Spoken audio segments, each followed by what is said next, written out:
Washington, the number of Americans seeking unemployment benefits moved up last week from a pandemic low, a sign that worsening COVID infections may have slightly increased layoffs.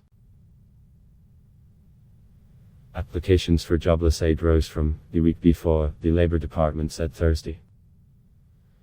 Jobless claims, which generally track the pace of layoffs, have fallen steadily for 2 months as many employers, struggling to fill jobs, have held on to their employees. 2 weeks ago, jobless claims reached their lowest level since March 2020. Jobless claims rose in Louisiana, evidence that Hurricane Ida has led to widespread job losses in that state.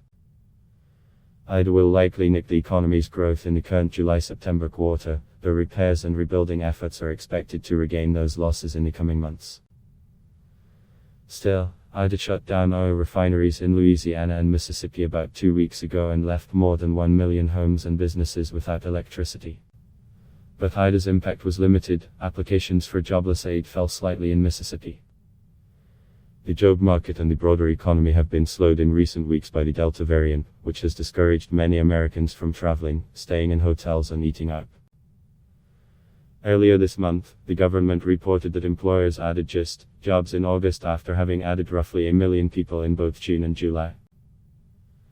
Hiring in August plummeted in industries that require face-to-face contact with the public, notably restaurants, hotels and retailers. Still, some jobs were added in other areas, and the unemployment rate actually dropped to 5.2% from 5.4%. This steady fall in weekly applications for unemployment benefits coincides with a scaling back of aid for jobless Americans. Last week, more than 8 million people lost all their unemployment benefits with the expiration of 2 federal programs that covered gig workers and people who have been jobless for more than 6 months. Those emergency programs were created in March 2020, when the pandemic first tore through the economy.